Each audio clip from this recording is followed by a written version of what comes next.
Welcome to the Deep Impact Investing Podcast with Kimberly Griego-Kiel on behalf of Horizon Sustainable Financial Services. In this podcast, I discuss sustainable impact investing, how to create portfolios that match your values, and a variety of other topics such as financial education, environmental sustainability, social justice, and sustainable food systems. Do you want to know if your investments seek the kind of accountability from corporations that you demand? Listen in as I explore the burning question, are you investing like you give a damn? Hello and welcome to Deep Impact Investing with Kimberly Griego-Kiel from Horizon Sustainable Financial Services. Kim, what is going on today? We have the Johann here today. That's right. It's the Kim and Johann show. That's right. It is, yes. So I'm very excited. Yeah, this is now you moved up to the Northwest, Kim. And right. Up there we have, because I'm from Washington, you know that, we have Bigfoot. And Bigfoot sightings are rare. And Johann sightings are also very rare on this podcast. So I'm super excited. I don't know what you guys are talking about today, but the fact that he's back, I know it's going to be good, and it's going to be something I'm going to learn a lot.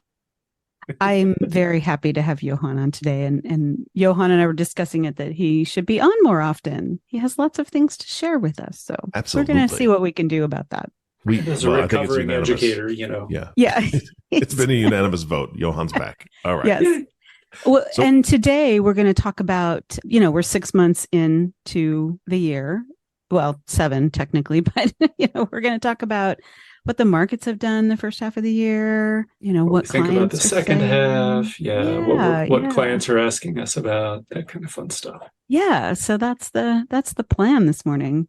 And Johann, I just love having conversations with you. So I'm really happy to have this conversation today.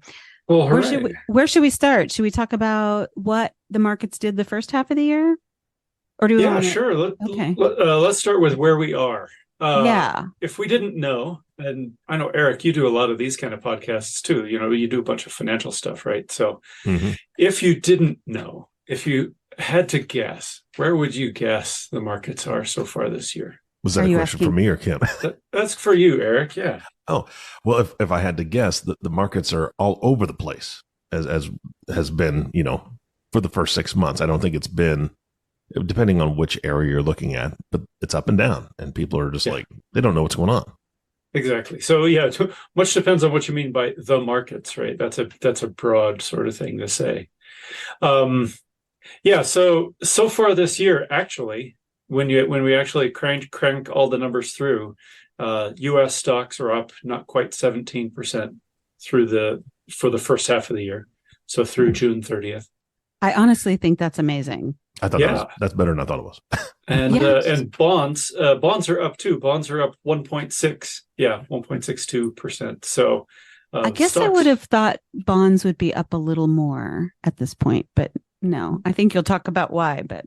No, well, I mean, I can say a little bit about it right now. The idea when interest rates go up, the value of bonds go down. Right. And so right now what we have seen is interest rates have gone up and down and up and down. They're all over the place, which means that essentially I think the aggregate bond index being up 1.6% is due primarily to the fact that it's got some more in the way of interest income rather than the actual, value of the underlying bonds.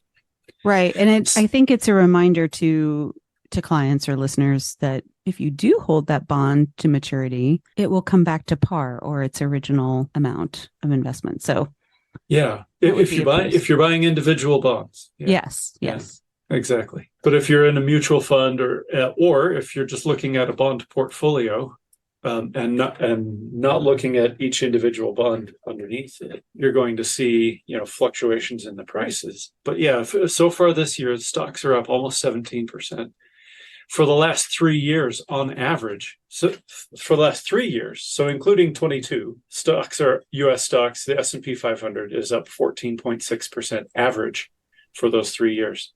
That is phenomenal. Yeah. So even though 2022 was a nasty, ugly year that we all hated very much, 2021 was really good. The second half of 2020 was really good. And so far this year has been really good. Yeah, we've got one nasty 9-month period really mixed in there. The rest of it has been pretty nice. So honestly, we don't On the other even... hand, bonds, on the other hand, are down almost 3%, 2.89%. Ooh, wow. Because again, they've gone from practically nothing in the way of interest at the beginning of this 3-year period to 4 to 5%, depending on which particular part of the bond marketplace we're looking at. Yeah, the stocks are way up, bonds are down a little, which I guess is what we expect to see. Yeah, I think that tends to run together frequently, right? Where we have one up and one down. They don't often go up at the same time. I've seen them go down at the same time, which is also no fun. Last year, yeah. Right. Stocks and bonds went down at the same time in 2022. I just want to say, when we're looking at the markets, the stock markets, it's as if 2022 didn't even happen. Almost. Well, we're not quite back to where we were in 2022 yet. The market peaked, the S&P 500 peaked at, what was it, about almost 4,800 points on the S&P. Today we're about 4,600, so we got a couple hundred more points to go. But as of the end of June here, we were still down about 7% from that all-time high in January of 2022. So we haven't quite made it back, and bonds are still down from where they were too. Right. So to some extent, our client portfolios haven't recovered. Even though the market is doing really well, they haven't recovered back to where they were at the beginning of 2022. Especially if they have a lot of bonds. Yeah, which again is unusual in normal circumstances. When the stock market is down 20, 25, 28%, we see the bonds holding their own. And then as the stock market recovers, those less aggressive, those more conservative portfolios recover faster. This time, because bonds dropped at the same time and haven't really recovered the way we want them to, would like them to, we're just not seeing that kind of push. Yeah, so that's actually hurting the really conservative portfolios at the moment. Yeah, it is. It was a fluke, I guess. I hate to say that. It was an unusual circumstance, right? To see both sides of a portfolio, both the stock and the bond side of the portfolio, go down simultaneously. From whence the bonds have acted a little bit more like bonds usually do, which isn't any fun. Why can't they? Why can't we have fun in the markets? Well, why couldn't the bonds? Yes, they acted uncharacteristically on the way down. Why can't they act uncharacteristically on the way up as well? Yeah, no, that would be great. What they're going to do this time. Oh well. One thing that the U.S. stock market, the S&P 500 is up almost 17% as of June 30 year to date, and up somewhere between 24 and 28% from the bottom in October, depending on whether you want to count it as the lowest close or the lowest intraday low, somewhere between 24 and 28%, which is really wide. That is really wide. So we're talking a 4% difference in an intraday. Whew, that must have been a really fun day. I'm glad I don't remember it. Oh, yeah, it was mid-October. I remember it a little too well.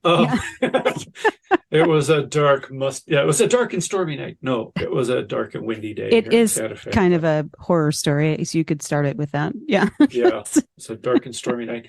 But so, we're talking about, and the market has, over the month of July here, gone up another couple of percent. So when we actually look at where we are today, we're up more than 30% off the bottom. We're a little less than 5% from the all-time high. So we're having a party here. We're pretty close. The stock market in particular, is pretty close to back where it was before all this started. So yeah, it's. But people, again, like Eric said, it seems like it's bouncing around all over the place. It seems like it's very volatile, and it has been. And that's what is making some clients nervous. Yeah, it doesn't seem to have a direction in the sort of way that we expect the market too. It's not moving somewhat smoothly upward. It's not moving steadily downward. It's just sort of fuddling along, but the trend is up. 17% up in 6 months. That's significant. Yeah. People have been asking, what's my short-term prediction? What do I think is going to happen? And I say things Did you get the crystal ball out? I often say that I put my last silver bullet through that crystal ball. Oh. But historically speaking, the third quarter, the one we're in right now, is pretty close to flat. So but the market's up 3% or so, give or take, this quarter. If it would stay there, I would be happy. Oh yeah, that's not a bad quarter.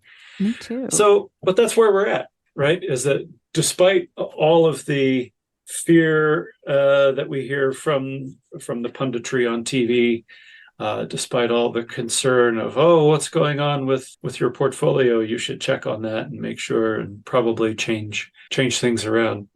Really, things have been doing pretty well compared. Yeah, and I'm not sure now would be the best time to go into bonds, maybe, but why would you want to sell those things that are doing so well in the stock markets? Right. Where we are in the markets, people are feeling some significant concerns. They are calling and saying, hey, things seem real jittery. Right. The economy is horrible. And, I'm nervous about that. But honestly, while we do have inflation, you notice that specifically at the grocery store, if you go shopping, I don't feel like the economy is in the toilet.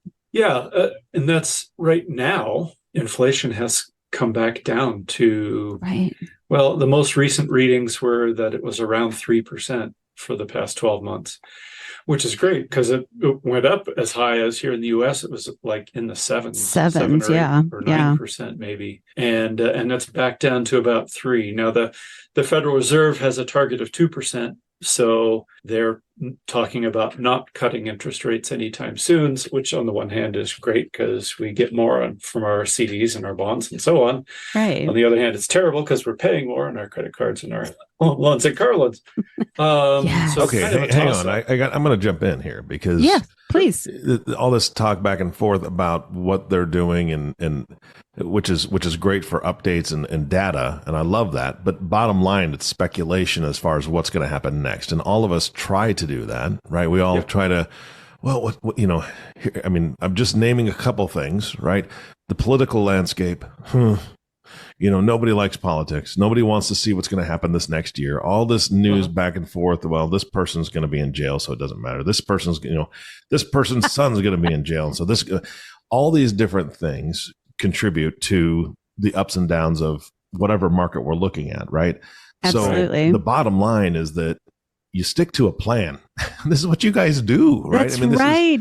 And so Eric, you're stealing our thunder. I didn't mean to. It's just I'm just seeing so much, right? I mean, we're in 3 different parts of the country, which I think is a beautiful thing at this point, right?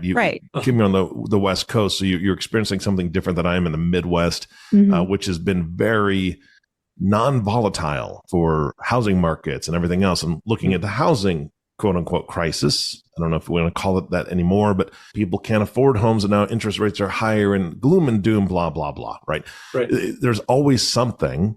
But the bottom line is that, Johann, you said, people are calling in saying, hey, what do you think is going to happen in the next month? Well, I think we're going to stick to a plan. Yes. That's what I hear. I think that's what we tell them. We don't just blurt that out. We have, people you say it nicer than I do. Yeah. I mean, we need to listen to what their concerns are. Yes. Because, absolutely. So politics have gotten very weird. There's big differences between red states and blue states, and that makes it very hard for us to talk about what the national economy looks like, what the prospects look like from coast to coast. It's very hard to say because there's so many regional differences now. Yes. Too, not just politically, but economically. There are federal and state indictments going on for lots of people. And the Supreme Court, heaven knows quite what's happening there. It seems like, never mind. I don't want to. And just to clarify, down that road. Let's just clarify one thing. None of us on this podcast are being indicted. Okay, just No, we're not listening audience. I just Right. want to make sure It's not us. Yeah. It's not us. We're talking political people. Yeah. And I am definitely not involved in politics. Yeah. Right. Yeah, no. So politics has gotten weird. People are talking about, we hear a lot about whether, the market is either the market or the economy or both or neither, or we conflate them sometimes and we're very careful to separate them out at other times. The economy is doing horrible. Oh, the economy is doing great. And if we're looking at, sometimes it depends on which measures we're looking at. Sometimes it depends on where we draw the endpoint sensitivity, right? If we say, oh, well, from this day to this day, this measure of the economy was terrible. So therefore, oh, hey, look, the economy is terrible. But if you look at just a little bit longer time period, it flips around and it's doing just fine. So, there's a lot of those kinds of measures, a lot of those kinds of things that we can tweak. And so a lot of our clients are calling in saying, oh, I keep hearing these things. I got this email from my crazy uncle, or I heard this thing on talk radio, or or on NPR, or I got this, I heard I should buy gold. That is one of the things that I have actually heard recently. That's where we're at. People are calling in and saying, hey, Johann, I'm really freaked out because the economy is weird. The markets seem maybe to be weird.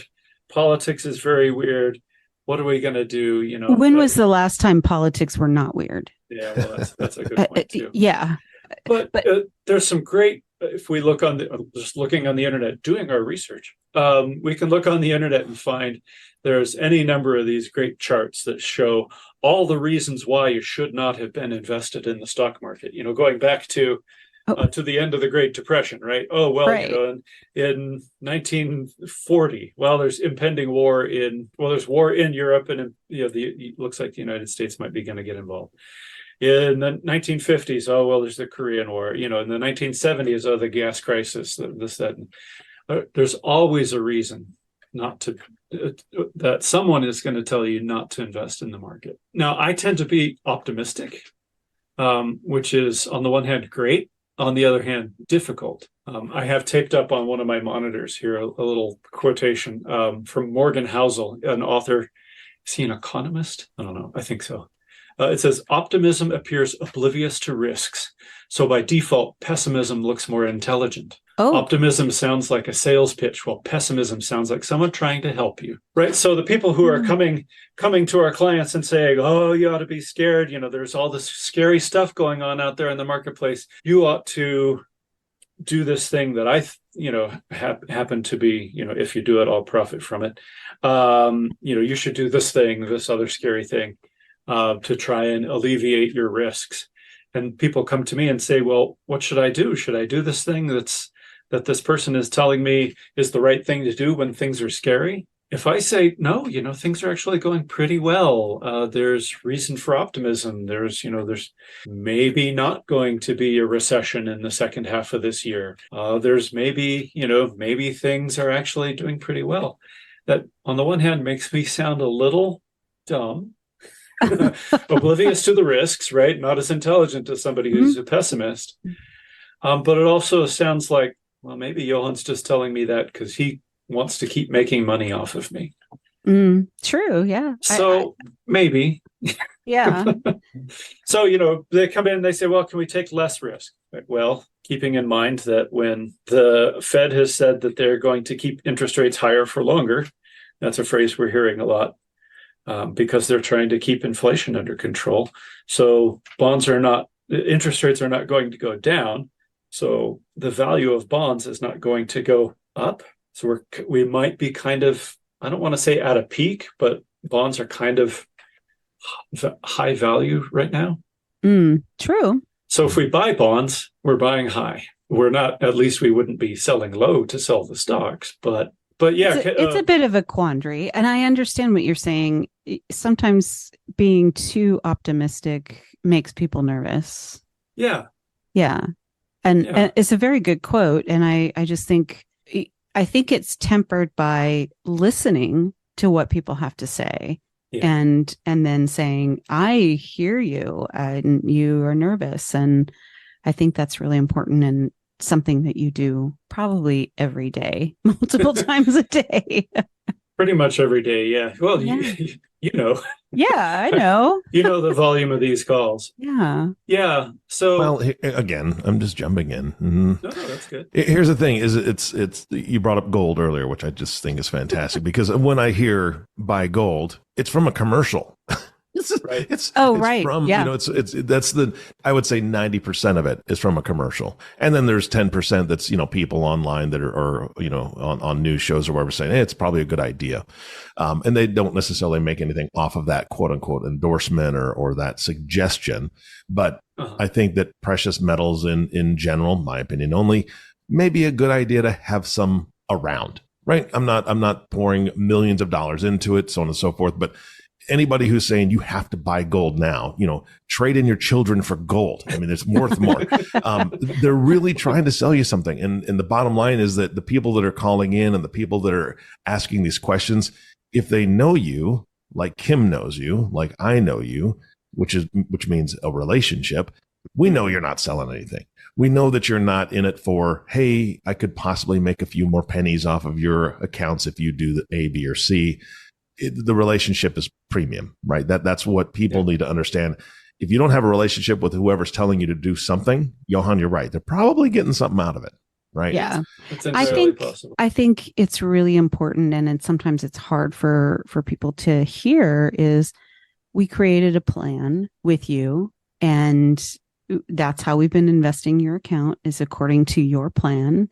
And unless your situation has dramatically changed, then we need to stick to the plan. Yeah, exactly. We created these plans knowing that we could revise them every, few years if we needed to, as your circumstances changed. But we created the plan and we set up our expectations with the idea that, over pretty much every decade, we're going to get a market like this where it's really ugly and things go south. Not usually all at once, but, together. I think the key word is together. You made the plan together. We created this plan together. It wasn't something where you just went off into a cave and crunched some numbers and came back and said, this is what you're doing. Well, he does that too. He does that too. But that's just for enjoyment. I mean, I do have the big cauldron o' data back here, Called cauldron o' data? I don't think I put on my little pointy hat, right? And, Okay, with the hair, with the long hair and the phenomenal beard, because right now nobody can see you. There, yeah. If you have not seen Johann, you have to go visit him in person because there is a Gandalf-esque thing going on here that I think is amazing. Which Yes, he's very well known in the industry by his hair, for sure, and his brilliance. So there's that. The hair mostly. He's back. He's changing colors over there. He's I am a little bashful. He's a little red. Yeah. Well, I am easy to find in when we go to these conferences and there's 1,000 people in the audience, I'm easy to find. Yeah. I want to say one other thing, not about Johann's hair, which is gorgeous, by the way. I feel like just talking to people, around me, that everyone is thinking, oh, I just got some cash. I'm going to put it in CDs because the rates are so high. I don't want to put it in the market right now. Mm-hmm. But the last 6 months, you probably earned, if you did it, 5% maybe on your CD. And another thing people don't recognize is that that's an annualized rate. Yes. So if you bought on January 1st, if you said, I don't want to be in the stock market right now, I just want to buy a CD. Let's say we were able to find something at 5% back in January. I don't remember whether we could have or not. I don't think it was quite that high, yeah. I don't think it was that high yet. But let's say we could. And it was a 6-month CD. That means that over those 6 months, you would have actually earned 2.5% because the rate that they quote is an annualized rate. Yeah. So you earn 2.5% on your CD. Well, had you just bought an S&P 500 fund, you would have been up 17%. Right. Now, we couldn't have known that in January. Oh, no. Right. There's no way we could not have predicted. But, I had a couple of clients who came in a few months ago who just got an inheritance, right? And it was all in cash. And they were like, we're hesitant to put it all in all at once. So I said, okay, great. What let's do is let's buy some CDs, let's buy a 1 month CD, a 2 month CD. Let's build a little ladder of CDs. And over the next 6 months, as those mature, then we'll put that, the matured cash back, we'll put that into the market in the 60% stock, 40% bond portfolio that we had picked out for them, that we had created the plan, the long-term plan. Right. So we'll ease our way into this portfolio. And the second CD just matured. And I actually was talking to the clients a few days ago, and they said, we probably should have just put it all in. Because the plan to ease our way into the market with these CDs and dollar cost averaging effectively, a big lump sum into the marketplace. I actually have an ancient blog post about that sometimes it works, but 2/3 of the time it's just going to be a hassle. We've had a number of clients over the years who wanted to do that, and I can't remember any instance where that was the best thing to do. So just based on their timing, but it's a comfort level, and we do what we can. So to circle back on the gold question once more, Eric. We have seen an uptick in the number of these crank emails coming out of the gold selling houses. Saying you need to put, you can, they say, take all of your IRA money. You could take all of your retirement money and put it into gold, into actual physical gold, using this self-directed IRA technique and blah, blah, blah. And here's how to do it. They start off, the email messages are traditional scare messages of Biden is about to ruin the economy. Or whatever president, blah blah blah. I mean, it's typical. Well, right now it's Biden, but yeah. The economy. There's some really scary sounding stuff about the digital dollar and how they're going to confiscate all the real dollars and turn it all into this digital dollar thing, which it certainly doesn't look like that's what anybody's planning. But there's a whole set of scare tactics designed to make people afraid. And then the alternative offered is, well, of course, gold is a hedge against all of these scary things, which if you're in the 30s, they actually confiscated gold, right? So people who had gold had to turn it in. So that wouldn't help. That wouldn't help them do that again. So I'm sorry. I know this is, at least it's not crypto, but it's still gold, and precious metals are generally not very socially conscious. The extraction process is so hard on the planet, and that's also something to think about with our clients. Yeah, generally I didn't speaking, think about that. Yeah. When we talked at the beginning of the year, toward the beginning of the year, we talked about how last year in 22, one of the good parts of the marketplace was commodities. And that includes gold, but it includes copper and silver and the industrial metals and precious metals, both, or all. Pork bellies.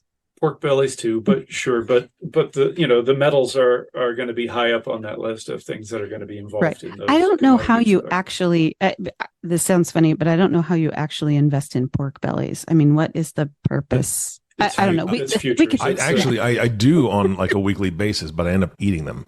And so it's it's just not a good investment. I don't think buying an extra pound of bacon counts as investing in pork bellies. Oh, okay. I wasn't sure. Just thank you for clarifying that. Yeah. Well, but no, that's it's an agricultural way. Yeah. I know. We'll save that for another time. So even when we look at things like commodities, we look at metals. We don't invest in them for two reasons. One is that it's speculative. It is hedging against the future of, are my pigs going to make it all the way to the winter? Right. But it's also, how much gold is going to be dug up in the next 6 months or whatever.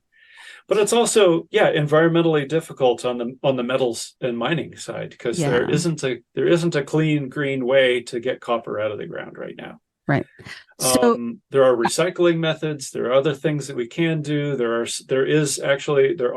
at least one, maybe two gold ETFs out there now that say that they are investing in the greenest gold, which is a little weird. The greenest gold. But still, there's, I have some serious concerns about all of that. Right. So we tend not to invest in that for our clients. A lot of investment advisors say, yeah, every portfolio should have 5% in gold, although nobody can ever really explain why. It's just a myth saying that's out there. Yeah, it's a tradition. Traditionally, well, gold has felt traditions. Traditions can change. So, gold has felt like money, right? Right. The only real money is gold. People have said for a long time. Well, I have some thoughts about my mom. Of I'm money. wearing my mom's necklace. I'm wearing my mom's necklace, which is gold, and I don't think I could actually take this to the grocery store and exchange it for food. Yeah. So I don't know, how is gold room. Anyway, we digress. We can talk sometime about about the philosophy of money. Yeah, let's do that. And what makes something money. But that's a great idea. We're gonna have to put that on. That's a deep one. Yeah. Well, I'll get all my citations in order. Okay. But our general approach, and to sort of, I don't know if it's time to close the conversation. Yes, let's wrap it up. To close the conversation, our general approach, our general response, barring some actual change in a client's situation for which you actually need to make some changes. Most of the time, though, we say, don't just do something, stand there. Which is to say, we've created a policy, right? We've set a plan. We know we've designed it to last for 10 years or more. We know that we'll need to make adjustments along the way, but this may not be one of those times. So don't just do something, stand there, maybe rebalance. Maybe that's what we need to do right now, sell some of the winners and buy some of the losers so that we're selling high and buying low, which is how we make money in the stock market. Right. That is the standard thing. We should all remember that. I appreciate that comment, and I know it's hard sometimes for people to hear that, but it's the truth. When we created that plan together, let's stick to it unless you have a major change. So I think that's it. And so I just want to take this moment to say, if you are concerned about the markets or your particular portfolio, or you want to talk about putting it in more sustainable investments, please give Johann a call at the office. 505-982-9661, or email him directly, Johann, which is JOHANN at horizonssfs.com. Yep. He can't wait to talk to you. Which is true. You love to talk to people. You love to so it's great. Yep. Eric, any final questions? No, just one final thought. Okay. You know me. Yeah.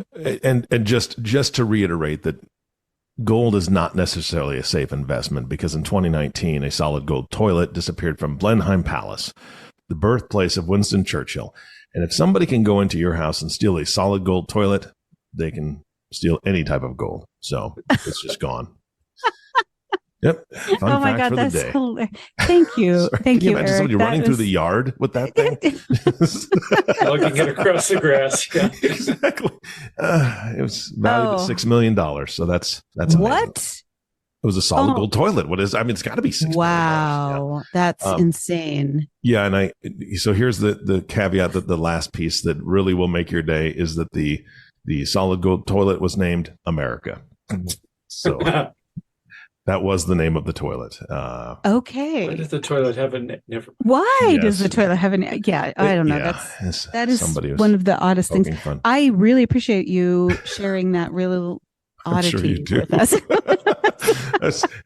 You can always edit that. Well, if you've listened this far, you have learned a very interesting factoid to put in your mental Rolodex next time you play Trivial Pursuit or something. Yes. I don't know. Yes. And humor is always funny. Oh, absolutely. cocktail discussions. Yes. The more you know. Johann, one more time, because now I've really derailed this. Please give us the phone number where people can reach out, because again, it is about the relationship, and having a relationship with somebody who you know is going to have your best interest in mind. And that's Johann in a nutshell. So yeah. The number here at the office is 505-982-9661.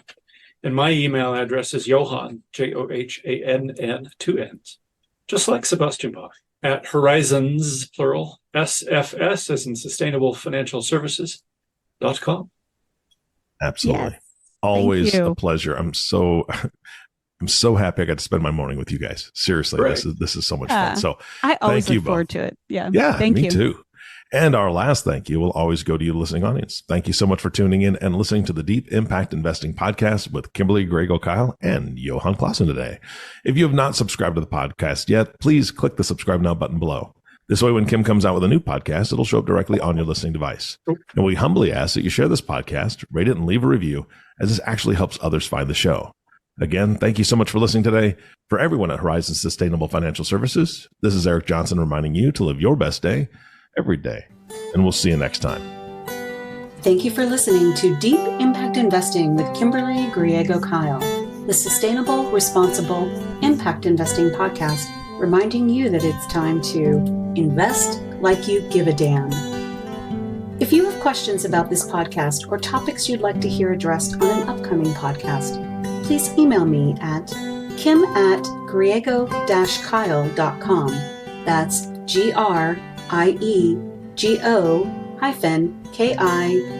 GRIEGO-KIEL.com. Or give Horizons a call at 505-982-9661 and be sure to ask for Johann Klaassen.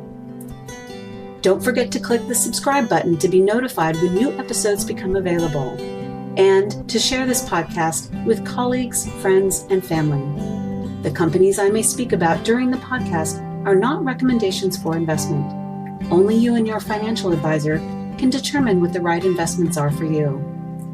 Kimberly, Griego-Kiel produces this podcast on behalf of Horizon Sustainable Financial Services.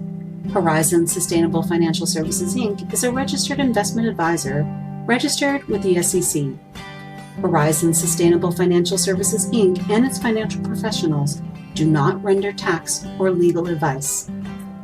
The information covered and posted represents the views and opinions of the host and/or guests, and does not necessarily represent the views and opinions of Horizon Sustainable Financial Services, Inc. This content has been made available for informational and educational purposes only.